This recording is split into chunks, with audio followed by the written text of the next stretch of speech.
Boss, Member for Wasingishu County, and Deputy Speaker of the National Assembly. Thank you. Kimani Shonwa, Kikuyu Member of Parliament. Upio Wandai, Ugunja MP. Juliet Mohammed, Suna East. Owen Bayat, Kilifi North.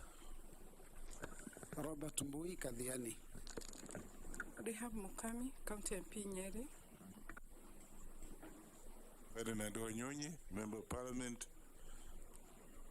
Kwanza, Trans Nzoia County. George Gitonga Murugara, Member, Tharaka Nithi. David Kosing, Poko South MP. Abdul Rahim Daoud, North Imenti, Meru County MP. Honorable Mishimboko MP Likoni. Nelson Arab Koech, MP Belgut. Thank you, Chair. Caleb Amisi, MP Saboti. Dido Rosso, MP Saku. Abdi Shurie, MP Balambala. Emase Mary, MP Teso South.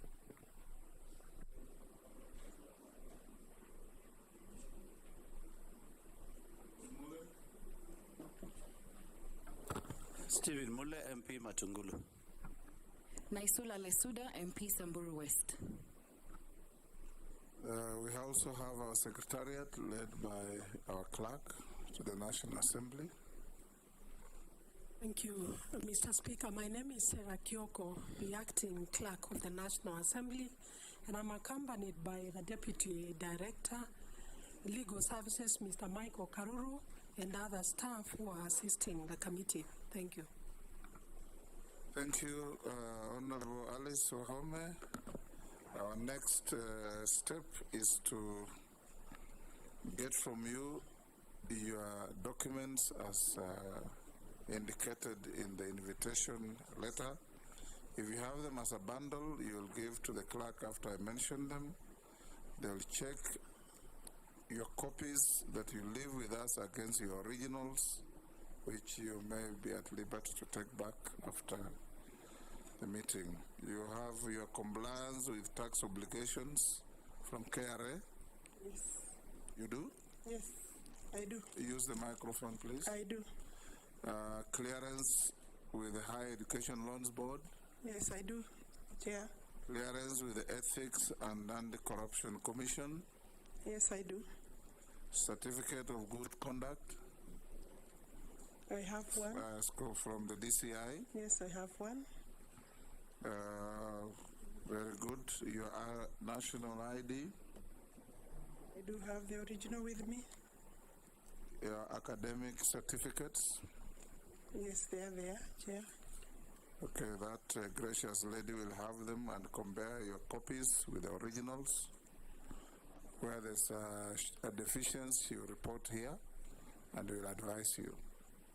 The only deficiencies that I could not trace my original certificate, University of Nairobi, but I have a letter from the university dated October 12, certifying that degree. I am also a witness that you went to the University of Nairobi.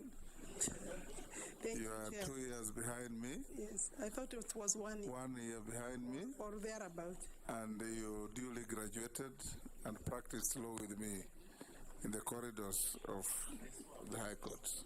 Thank you, Chair. I still hold the current practicing certificate and have put one here. Excellent.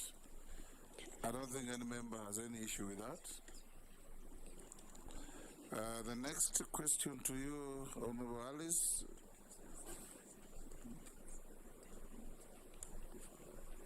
Are you a dual citizen of any country apart from being a Kenyan citizen? I'm a Kenyan citizen, no other citizenship. We will give you 10 minutes to introduce yourself. Who is Alice OOME? What are you? What do you want from this committee? Under 10 minutes, the better. Yes. Thereafter, I'll ask you one or two other questions. Then we'll open it to the plenary. Thank you, Chair. Mr. Speaker, sir. I am still a member of parliament as I appear before this committee, so I recognize you, Mr. Speaker, and the Deputy Speaker, the honorable members of the committee. My full names are Alice Modhoni Wahome.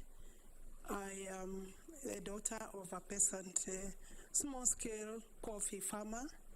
My father died at age 100 years, and I hope I can reach that age, Mr. Speaker. Chairman to this committee, I was born in a village called Muruka.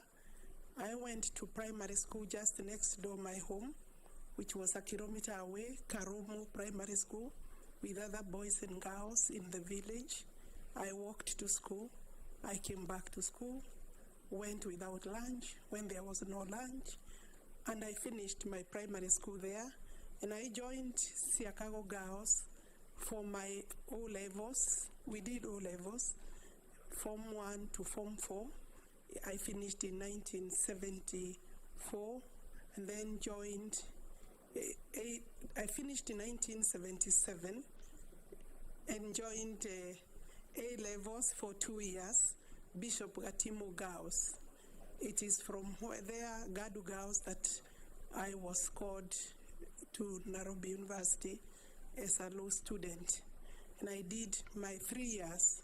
After 3 years at Nairobi University, I graduated with a Bachelor of Laws degree, and then I joined law school for 1 year at Tudor Jackson, and thereafter, my first job was a state counsel at the office of the Attorney General, where I practiced for about 2 years.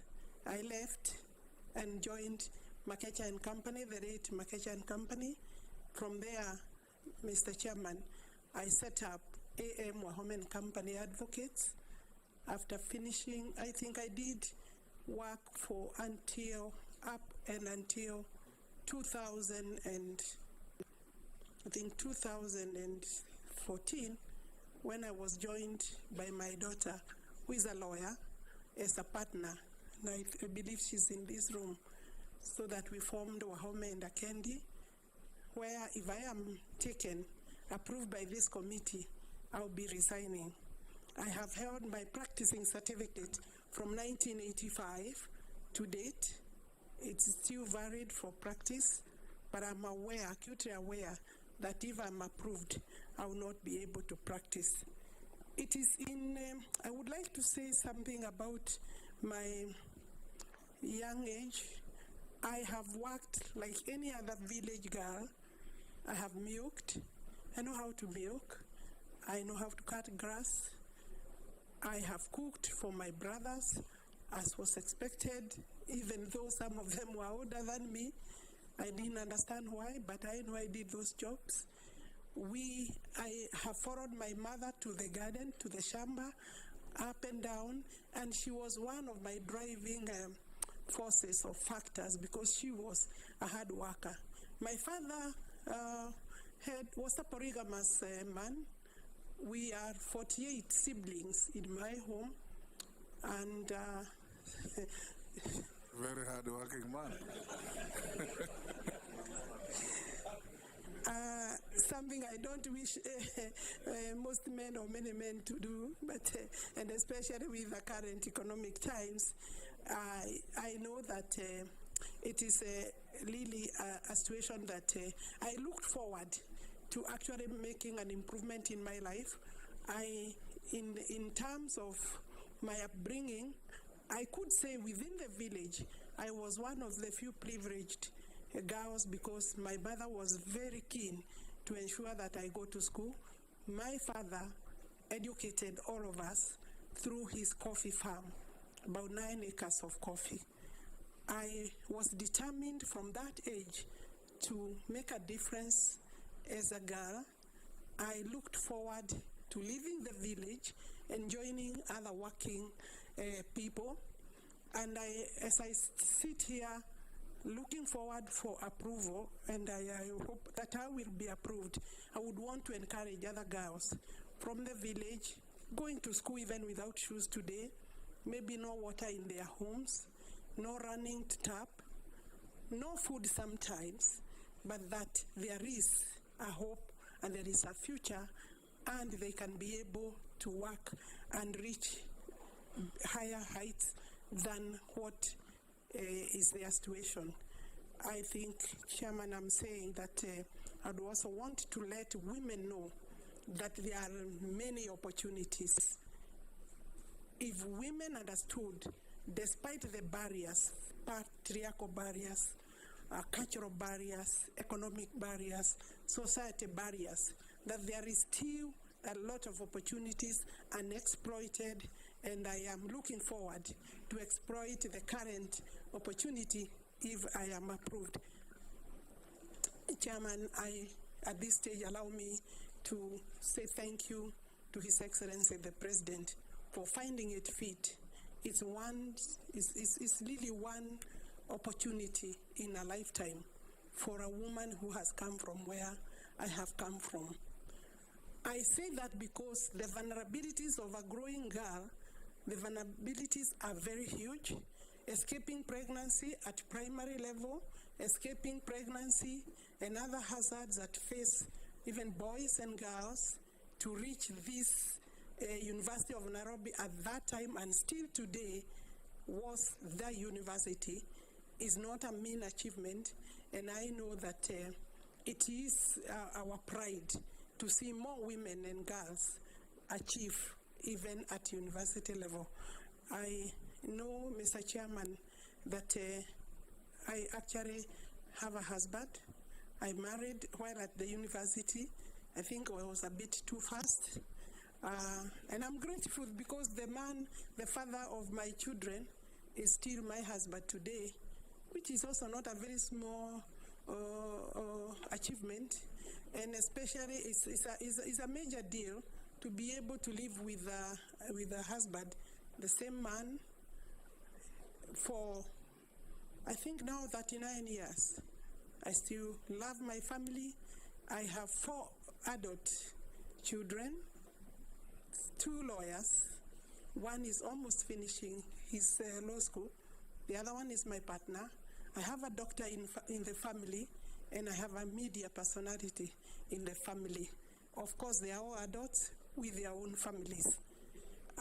Maybe that is sufficient to say, but I also want to let the girls in Chicago girls know that at the period, at the time I went to school in Chicago girls, in Embu, Bere, those days there was no water.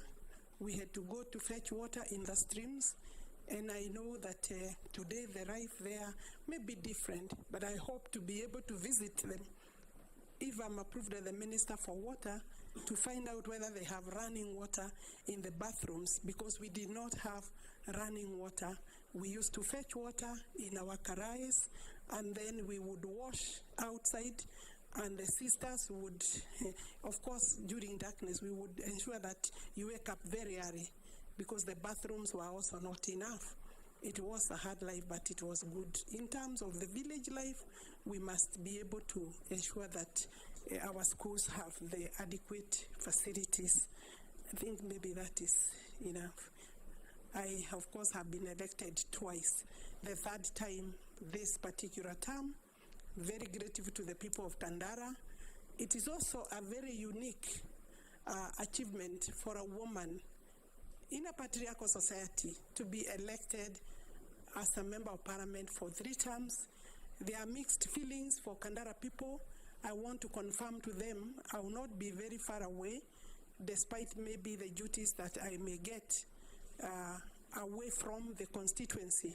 But I want to assure them that I will keep in touch with them, albeit that they may have to have another member of parliament. Indeed, campaigns are very, very hot there now, even before I tender my resignation, Chairman. But I want to assure them that I'm grateful, forever grateful. I was the first woman in Murang'a County to be elected in a constituency. After me, 2 other women have been elected. We lost one, but we still hope to get another or 2 other members. And therefore, that is a place and space I'm very proud to speak about. Makandara constituency is very progressive. Thank you, Alice. That is like the story of all of us. Well done. I'll ask you one or two other questions. Have you ever been dismissed from office for any conflict between personal interest and public or official interest? I have not been dismissed, Chairman. From any office? In any office or from any office. With that rich history and background, long practice and so on, what is your financial net worth? The gross is about 392 or thereabout. 392 million shillings.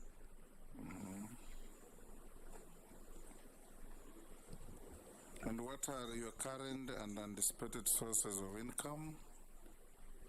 Maybe I could say the net. The net is 218 million shillings. The others are debt, yes. My net worth is 218 million. And this is a value of properties between myself and my husband. Some of them. Those are family assets? Those they are family assets. What are your current and anticipated sources of income? Until September, I have earned a salary from Parliament, and I have been in and off practicing a bit very, very low, low key, because of course as a member of Parliament you have very little time in your hands. I get about an allowance, fuel allowance of about 100,000 from my farm, and I also, from these properties, some of them are in my name, I get about 500,000 shillings a month. At the moment, they do not have tenants since COVID, and therefore I have no income coming from that end. I'm relying on the little 100,000 and my salary from MP, of course, yes. Great. Now I will open up to the members to ask you questions on your docket. And the structure of our engagement is robust but respectful. We encourage you, being a veteran parliamentarian, that all questions are through the chair, all answers are through the chair. Resist any attempt to engage directly with any member of the committee, because that will not be helpful. I'll now give the first opportunity to the majority leader. Thank you, Honorable Speaker. Honorable Alice, you've been very passionate, and I could tell you're very passionate on the girl child issues. I know that you mentioned Siakago girls and how you went there and there was no water. I'm sure you are also certain that many parts of Siakago today still don't have water, and so are very many other parts of Kenya.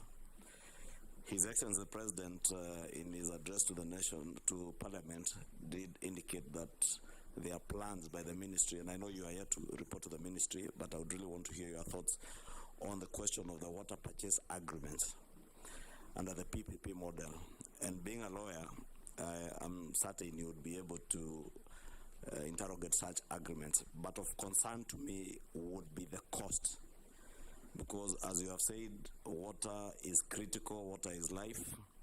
And if that commodity becomes very costly, either to government or to the people, then it also becomes out of reach. What measures do you plan to institute in case you are approved to ensure these water purchase agreements don't end up in PPP arrangements that are extremely expensive, either to the exchequer or the end product being very expensive to the ordinary Kenyan who is yet to access water? Yes. One first. Doing four batches, one day. Yes, thank you, Chair. Honorable Wahome, some Kenyans have accused you of having a volatile temperament. In other words, of having a short fuse. That you lose your temper so quickly. Some Kenyans accuse you of that. They may be wrong or they may be right.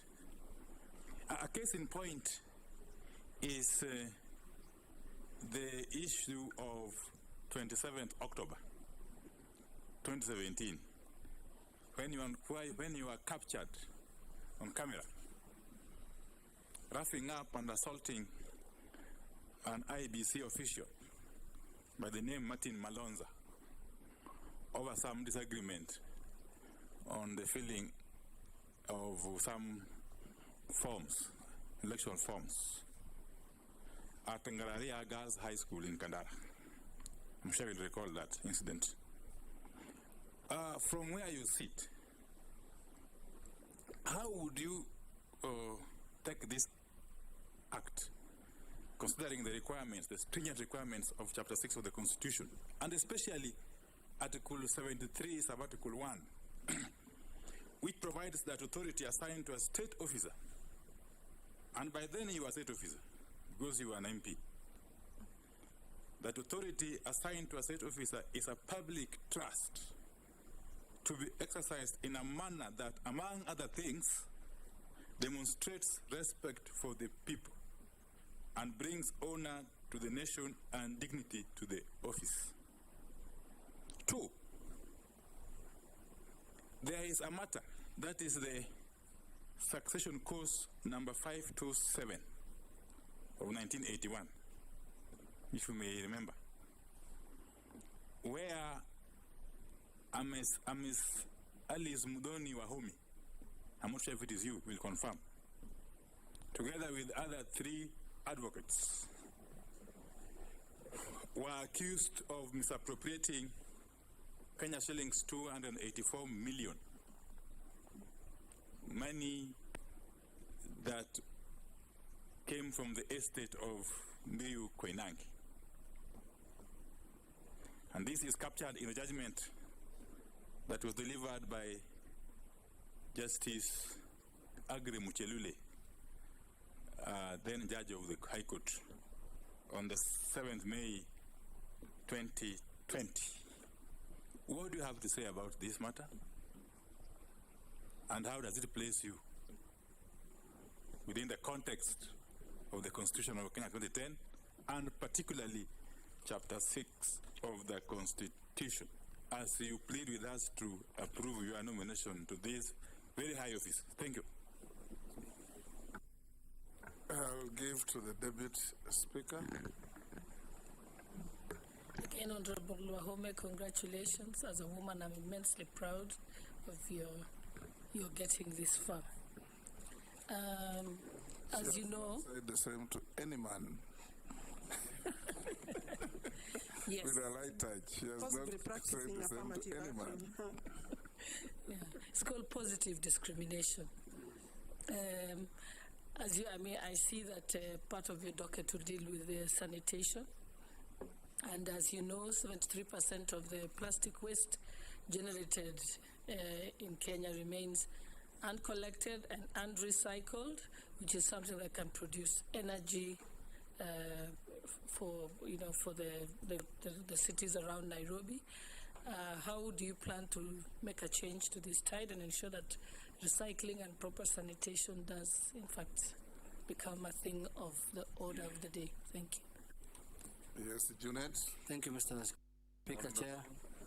Chair, I wanted to ask the nominee that the docket that she has been nominated for is a docket that requires it is services all over the country. Water is essential and water is required all over the country. So I wanted to ask her, to ask the nominee, how well does she know Kenya outside Kandara and outside Siakago Girls High School? What is her grasp of the country? Does she know outside Kandara how the country looks like? The second question I wanted to ask, and my last one, is there is a matter that came up in 2016, I think I was in Parliament, when Justice Philomena Mwilu was being vetted and the nominee raised an issue and said that she had taken a bribe of 3 million shillings on a matter that she has filed in court. And she even wrote a letter to the EACC claiming that she's ready to present a proof. What is her position on that matter? Does she still stand on those grounds that that matter was and it is as she said at that moment in time? Thank you, Mr. Chair. You may answer those four before we get another batch of four. Thank you. I will start chronologically the way they came. Yes. Kimani Ichung'wa, you want to know how we shall deal with the hire purchase agreements for purposes of ensuring that we come up with, infrastructure. How shall that anchor or sit with the consumers and maybe the water development agencies, the cost aspect of that, how shall we regulate? First, we do have WASREB, that is the main body that deals with the water regulation in terms of costing. But if you recall that on the State of the Nation address, the President indicated that he would be willing to commit the country to the tune of 500 billion for water resources development. I would, if I am approved, be supporting that, and I hope that it is something that Parliament will be able to attend to and support. At the moment, we are having a budget of 24 billion shillings, and from the GOK, and then another 54 billion shillings, totaling to about 78 billion. The money that we have, the 54 is from partners, World Bank, IMF, African Development Bank. So if we are going to raise 500 billion shillings between now and Vision 2030, we will need to partner with the private developers. The concern of Kenyans is understandable because they are wondering, are we selling a basic right or leaving it to the exploitation of commercial or private individuals or companies? The purchase agreement, water purchase agreement, will be able, in my view, working with the Office of the Attorney General, stakeholders, the public in public participation, be able to come up with the proper frameworks that will ensure that Kenyans are not exposed. Currently, when the government develops water, when the ministry engages the water development works agencies, then they are, of course, the water service providers. The regulation in place, the strategy and policy in place ensures that the element of cost is under control, regulated, and I know there are cases where it may not be properly regulated, and that is part of the reforms that we are working on. For me, it is possible. We must not see public-private partnerships as commercializing the water. We must see that as a need to develop the infrastructure, the way you would invest on a highway, on a road, and then engage the agency for purposes of then ensuring water is distributed to the consumer at a controlled and regulated space and pace. And I think I have answered that question. I'm a practicing advocate. I've held my certificate since 1985. To date, I have a practicing certificate. Anybody who has taken clients' money may not be very lucky to have a practicing certificate for the period that I have had. The complaint you allude to occurred or was filed in 2012. The DCI has had that file, and it only becomes live when I'm about to go to elections, 2013, 2017, and 2022. You will find it being brought up even in the media. But finally, the DPP had the opportunity with the DCI to look at the matter. It is 3 advocates plus myself, and the office of the director has directed that there is no criminal liability in the matter. I don't want to go into deeper details, but any advocate who is handling an estate matter or estate funds has a duty and responsibility to file an statement of account in court. What the court or the complainant would do is to demand for an account, because we did account for all the monies that we received, and I do not owe, neither do my colleagues, the other 3 colleagues, including the late Munari. I believe that is the answer. We have not been prosecuted, we have not been charged, and I do not see any charge coming because it was pure malice or a party that did not want to pay fees. Let me remind you that an advocate has a lien over any money that they hold. They are entitled to charge their fees directly and render an account to the client. If a client is not satisfied, they can ask the court to look at the bill, do taxation, meaning the bill will be assessed by a deputy registrar on behalf of the parties. And if they need further recourse, the Law Society has a complaints commission. That matter has never gone to the complaints commission. I believe it was vendetta, if maybe not by the client, but advocates that felt maybe it was a good brief and they could take over from us. Let me go to the question of, I think you had another. You were asking in terms of public trust. I believe I'll be able to hold the office with honor. I've not been taken to any court of law, and even assuming I was taken to a court of law, maybe there would be dishonor if I'm found guilty.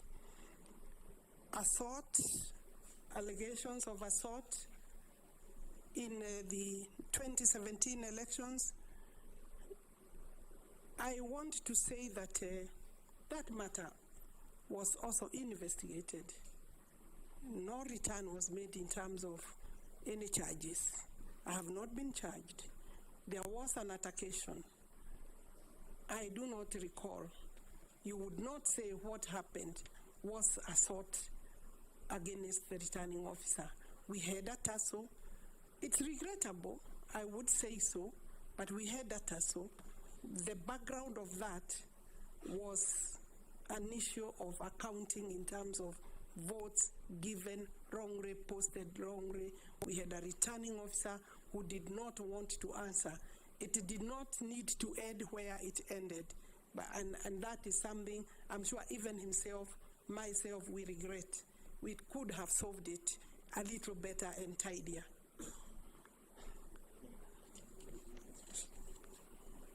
Gladys Shorey is asking me about recycling. How do we deal with sanitation?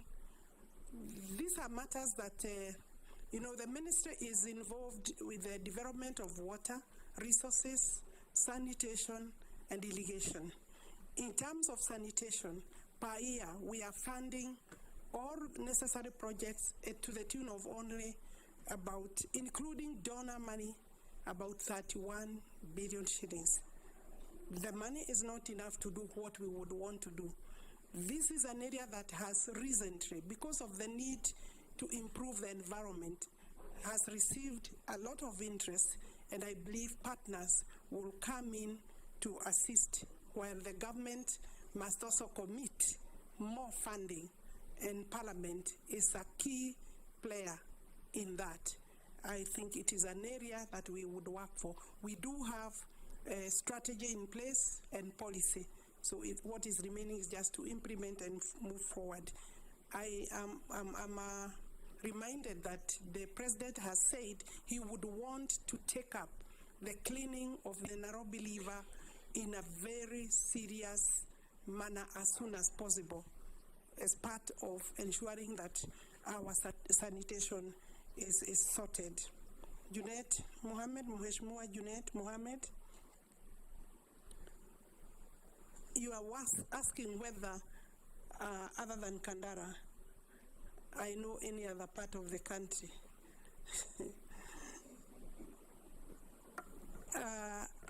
I think in the ministry, I do not need to know any part of the country to be able to implement the policies that the ministry has developed. We have policy in place, we have strategy, reforms are in place, we have both statutory and regulatory mechanisms, and we have very serious technical support teams in the ministry where there may be deficit or need to add, to improve, to train further. We shall do so that the designs, a lot of designs, including national master policy. I just need to sit on my desk and be taken through the national water policy and the national master plan for water. And therefore, I'll be able to find your constituency where it is or any other. But is it true that you don't know anywhere else apart from Kandara? I would be happy to go. Of course. That was his question. Mr. Chairman, to answer the Honorable Junet, I have traveled in all the counties in this country, both at my own free time and also during the very extensive campaigns that we did, including Junet Mohammed. I'm sure he has traveled. Mheshimiwa, I'll be able to find my way around, definitely. Thank you. We'll take the next batch. Junet says you have not answered his other question. Which? There? If I'm allowed, Chairman, I would like to leave that question because the Honorable Judge is now serving as a deputy CJ in the country. I had raised the matter before Justice and Legal Affairs Committee before she was vetted. She was vetted and went through the process of vetting. There is no need, if I'm allowed, by the owner of the question and the Speaker, Chair, sir, not to answer any further. I will deal with the matter. Preclude us from discussing judges at that level without substantive motions. You're right. Naturalized. I'll take the next batch of 4. The Honorable Owen Baya, the Honorable, wow. The Honorable Murugara, the Honorable Amisi and Naisula. You will have this next round.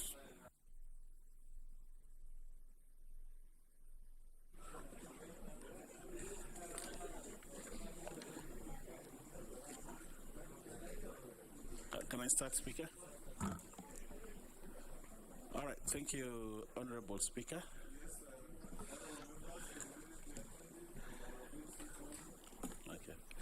Thank you very much, Honorable Speaker, and to Honorable Alice Wahome, our nominee for water, sanitation, and irrigation. There is a clear relationship, or actually a correlation, between lack of water and poverty. In the Africa Water Vision by 2025, that is, Africa should at least have water by 2025 everywhere, potable water by 2025, which is just 3 years from now. If you look at that document, it examines this relationship very clearly and puts African states on their toes to ensure that water. Looking at Kenya the way it is, I think we are very far away from achieving that. My question to you, Honorable Alice, is as CS of Water and Sanitation and Irrigation, how will you reconfigure this country to achieve this vision by 2025? And what is it that you'd want Parliament to do so that you can achieve this vision, not only for the country, but also for Africa? Secondly, if I put it within this supplementary, Mr. Speaker, there are places in this country, if they had water, they wouldn't be as poor as they are. The docket on irrigation is placed squarely to you. How will you bring all this together to ensure that irrigation plays a role, but also water is found at home so that we can curtail the poverty that we have in this country? I thank you, Mr. Speaker.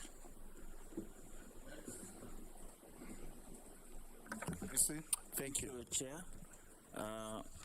To our nominee, our constitution, we heavily borrowed from advanced democracies, US, UK, Canada, some Scandinavian countries like Sweden. But the best practices are not borrowed. We see ministers in these countries, whenever they are faced with flaws or mistake, they resign.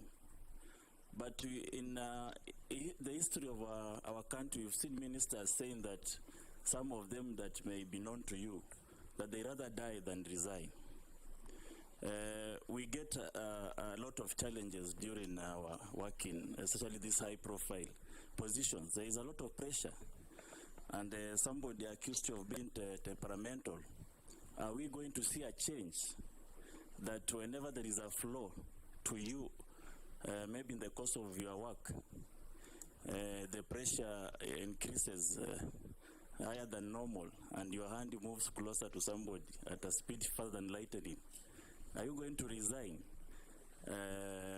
As flimsy, as petty as the offense is, but are we going to see more responsible ministers this time round?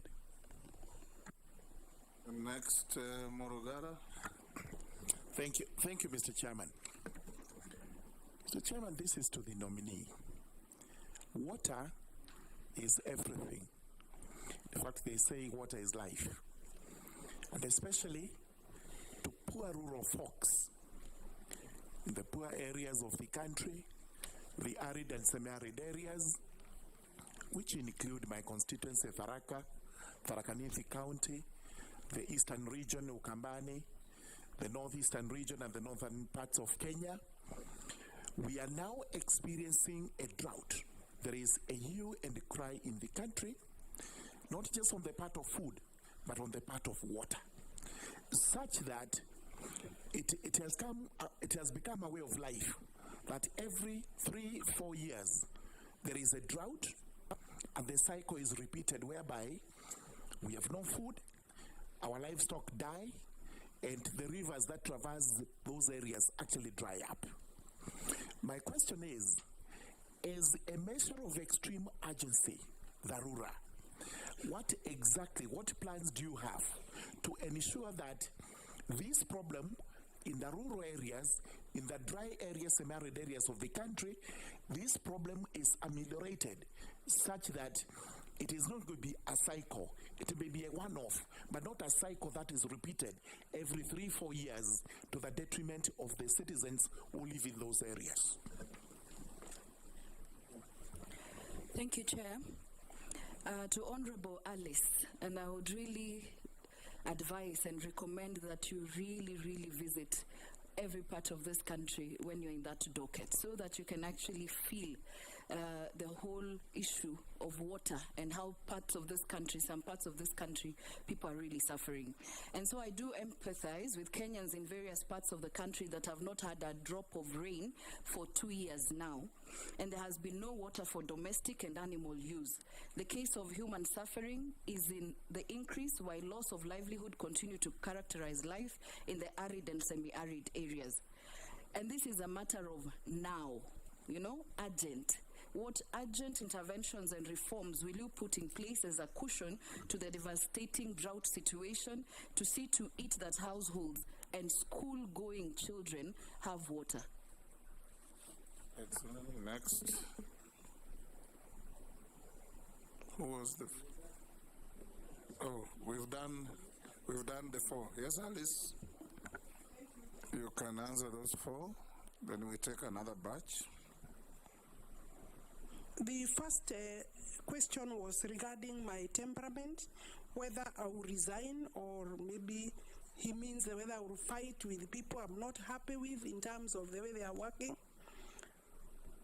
I'm not exactly a young person, I have the advantage of working now maybe for the last 40 years, and I do not recall any other incidents.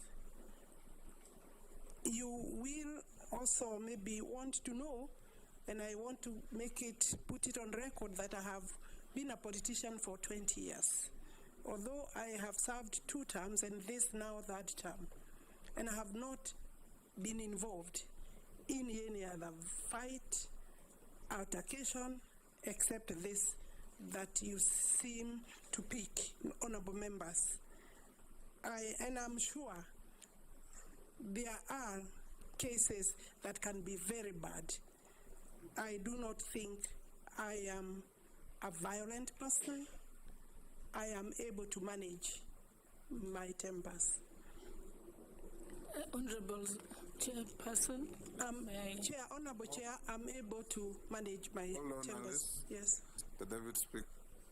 I have a slight interjection just to my colleagues, and I'm requesting the help of the chairperson that we do. It would be nice not to have the questions being subjective, because when the question is asked in a manner that is subjective and amounts to casting aspersions and passing judgment without giving the candidate an opportunity to elaborate, then it doesn't look good. I think you can phrase your question, Honorable Amisi, to say, could you elaborate on the following incidences with a view of assuring the panel that you have the requisite integrity standards? That's a better way of asking. And I know this because I haven't seen that line of questioning with any of the other candidates. Chair, maybe to make it even clearer. I'm not opening any debate. I believe I have with your permission, Chair. I was going to move to the question of Honorable Murugara. I said I am able to manage my temper.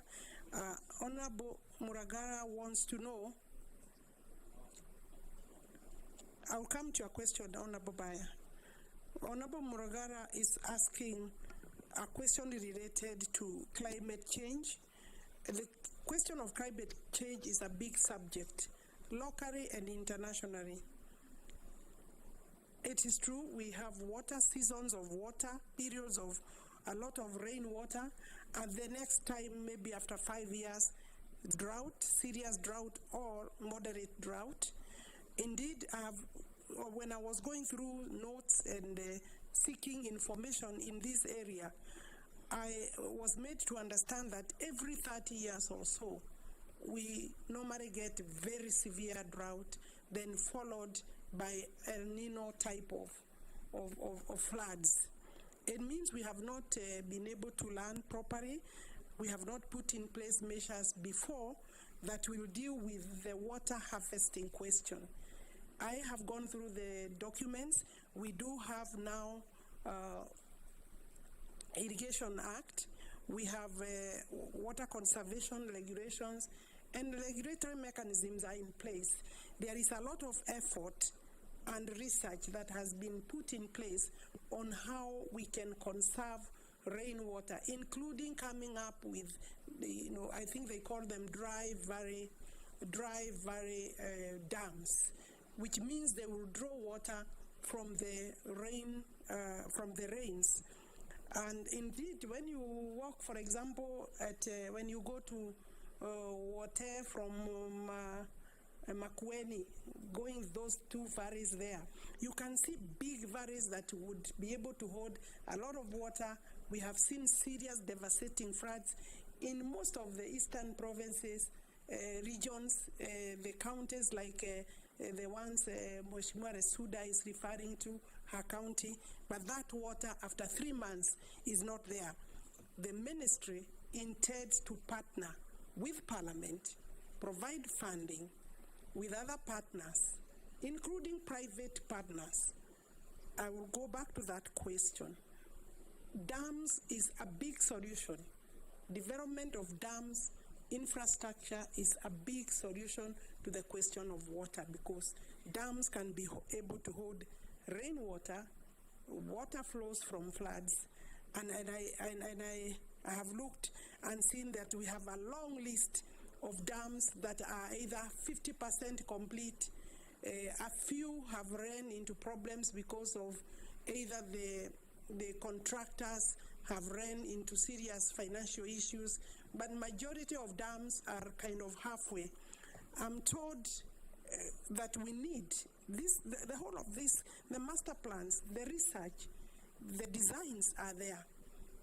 I'm told what we need is money. Between now and 2030, we need to raise 1.8 trillion shillings for both water resources development and sanitation by 2030. If we did that, we will possibly deal with 3/4 of our problems. So yes, I'm sure I'll be coming to the honorable members to be able to discuss how we can partner in the area of looking for more money.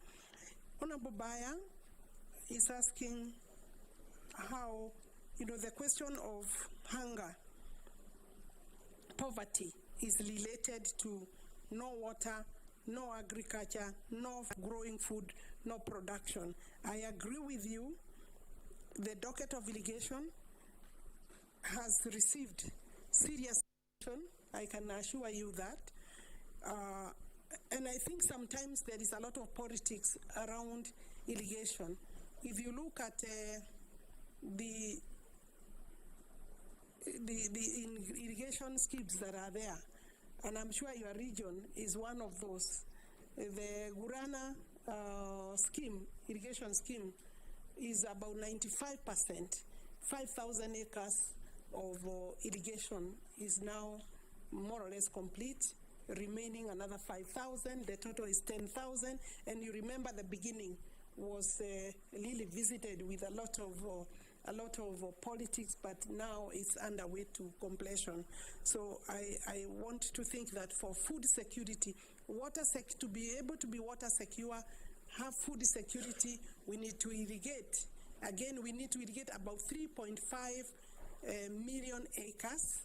Currently, we have covered only about 800,000 acres, slightly less than 800,000 acres. So yes, by the time we reach 3.5 million acres, I think we shall be stable. But by 2030, the target, the question you asked me, by 2030, we are required to raise enough money to be able to irrigate about 1.2 million acres, between 1 million, 1.3 acres. That way we will be able to possibly talk about food security. Thank you. The Suda visit, I should make sure I visit the entire country. That's a good invitation. How can I resist that one? Thank you, Chair. I'll join you in that. Chair, through you. So the drought questions, school-going children, you had me about. Yes, thank you. And I believe the nominee touched on the long-term interventions, yes, as she was answering Honorable Murugara. But I need immediate, urgent, now.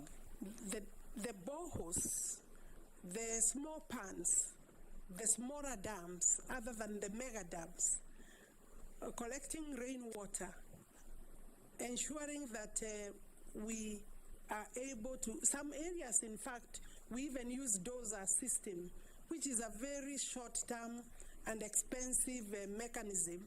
But boreholes, water harvesting, I have seen a lot of urgent, rapid response mechanisms or efforts by the ministry, and I'm sure as soon as I get office, with your approval, I'll be able to look at what is the immediate that we can do so that children are not running without water, but also that they can harvest water from schools where the ministry, with the help of agencies, they are delivering and distributing water tanks for purposes of storage. So yes, we do need a quick intervention water storage. Yes. I think I've answered all the questions. Next batch.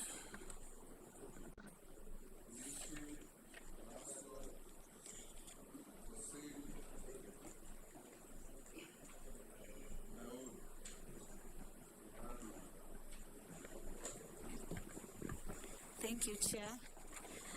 Chair, all of us, we understand that Kenya is a water scarce country, And right now we're experiencing a lot of scarcity in terms of water. And the reason is being climate change, global warming, deforestation, and also destroying of our water towers. Recently, I've seen some leaders saying that they will allow some people to do cultivation or other farming in Mau Forest. So I'm asking our nominee, what is your take in terms of safeguarding our water towers or other water catchment areas to ensure that we have adequate rainfall? The other issue to the nominee is about what is your plan in terms of adequate supply of renewable fresh water for all Kenyans? I thank you. Next. Thank you, Chair. Honorable Alice, my question, I really want you to be very specific. We are facing the worst drought in a decade.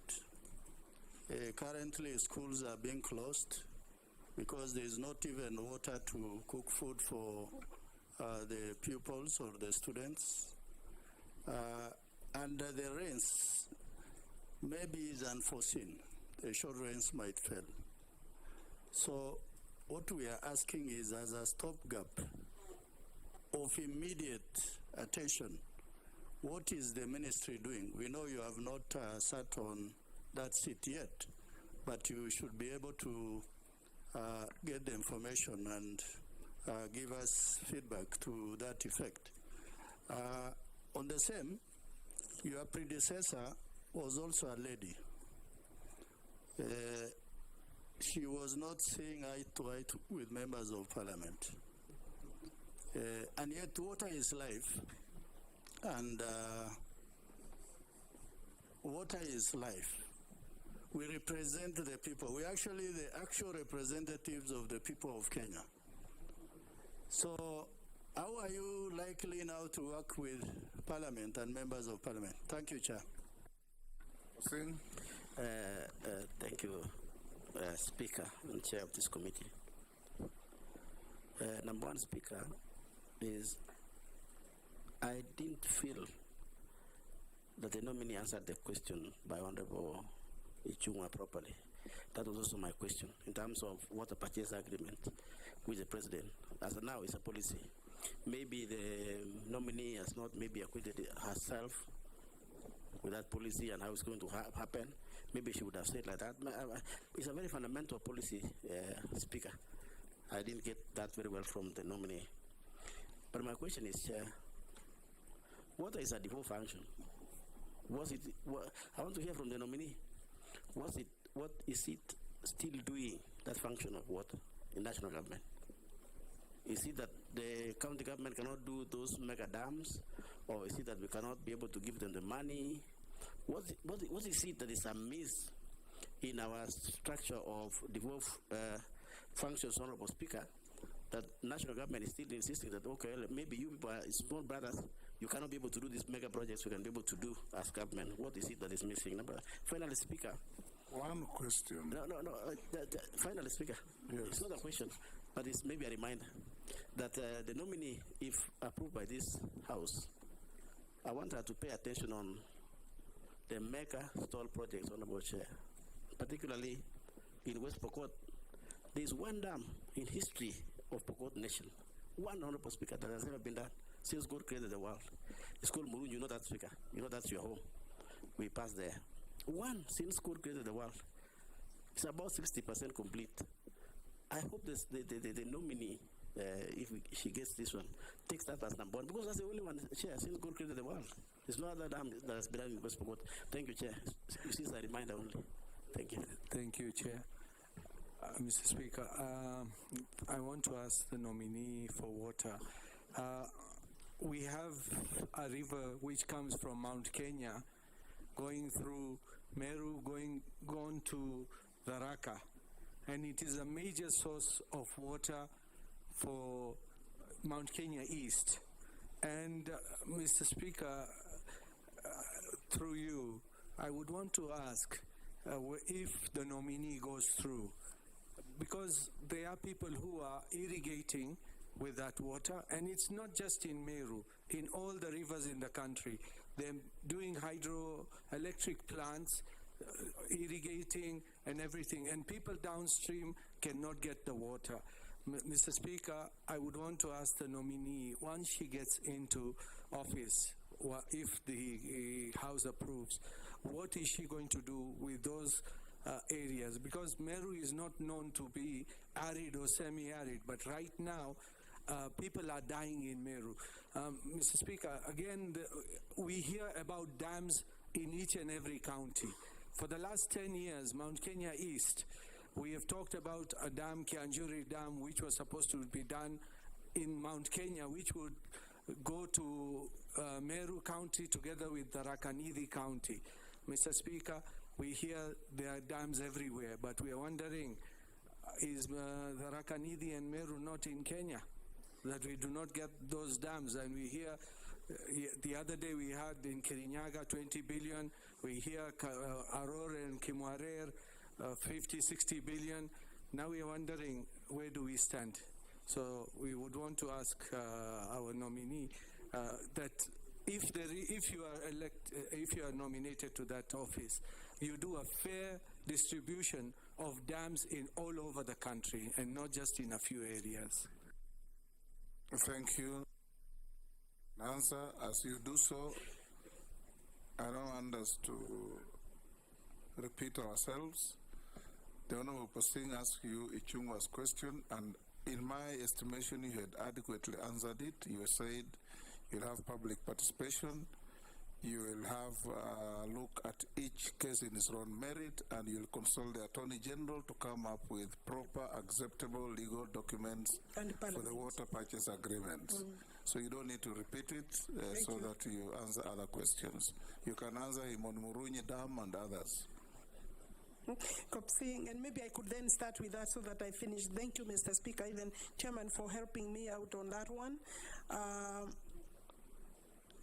Water is devolved. That is your statement.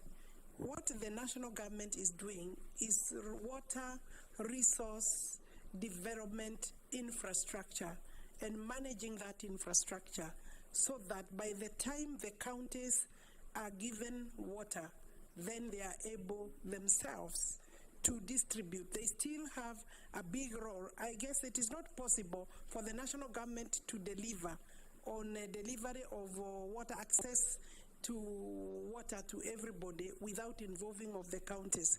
But I'm sure you also agree the infrastructure, the management and development of that infrastructure is still a role of the national government. But it also does not stop the counties from coming up with their own irrigation and water projects. So I think I have answered that. If you look at the Constitution, there is nowhere it is stated that the national government will not work and develop the infrastructure. The dam you are talking about is 60%. Mheshimiwa, it's not just this particular dam that it is incomplete. There are very many dams. I've looked at the documents. It is possible that we have maybe more than 40 dams or thereabout that are incomplete. Some work is going on. Others are waiting for release of funds. You know where the country is at the moment. You know where this government found the economy. And without passing any blame or ducking the question in any event, is that I said we need 500 billion shillings to be able to be water secure. And that's why it is important that the country understands that private and public partnerships are not a way of commercializing or selling water. You know, of course, water is a fundamental human right. It's a basic right secured under Article 43, and therefore, if we do not also provide, then it means the responsibility by the national government is not yet discharged. So I want to assure you that we will look at this dam, if I'm approved, not just this dam or incomplete projects. The President has pronounced himself very clearly that he would want to move from the projects that are ongoing first to be able to complete those, allow funding of those before we can start as a government on new projects. So Mheshimiwa Honorable Dawu may be one of the people who will be waiting so that we can first complete the incomplete projects. But I believe every county needs to be able to get these services. Honorable Mishi, it is true, yes, we are a water scarce country because of climate change, because of course of poor management of our water resources, the catchment areas, the water towers, Parliament, the Ministry of Environment, Ministry of Water, all partners, stakeholders need to work together to restore the water towers, the catchment areas, and it is not possible to say that the minister will do that alone, including the fact that if there are people irrigating along rivers, you did not say which river, but maybe you can pass that over to me, yes. But I think the Ministry of Environment has a bigger role in this, but also the public has even a bigger responsibility not to destroy. We must work on conservation rather than destruction, and therefore those irrigating along the rivers, I think awareness creation also by members of Parliament is important. Adequate renewable waters. I suppose in terms of conservation, restoring waters, maybe water wastage, of course, desalination, all these are methods of coming up with innovative ways of having more water. And I think I have seen policy documents and strategy documents. Indeed, there is a lot of reforms in this ministry. The documents are complete. What is remaining is implementation.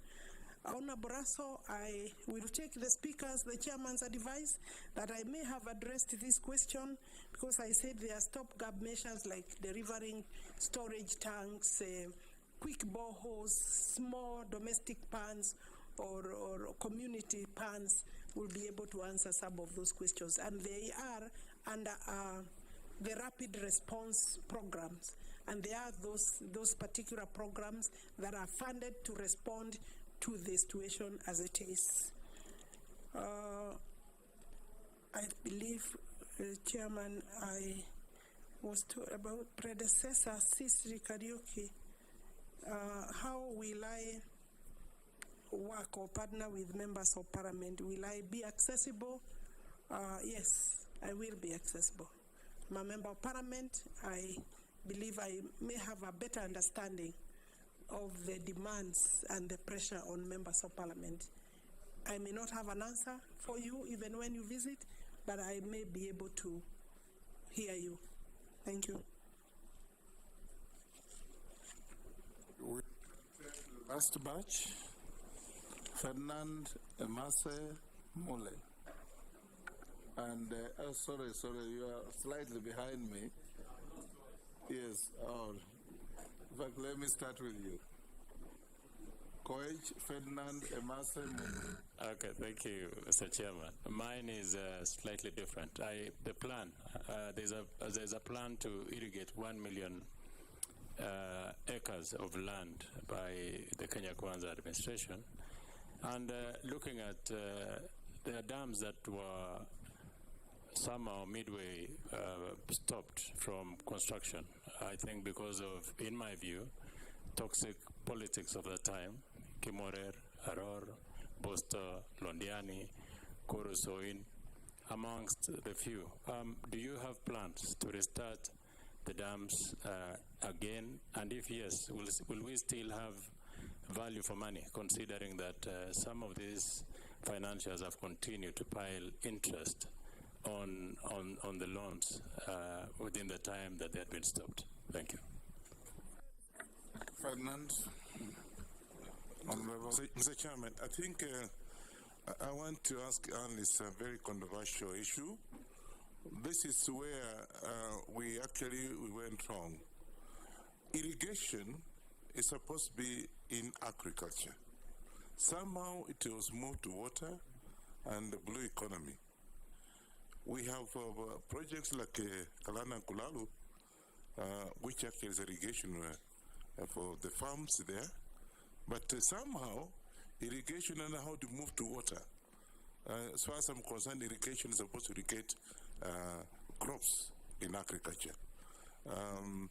Don't you think that we should be able to move the irrigation from yourself so that you can concentrate on water other than irrigating the farms? Mary? Thank you, Chairman.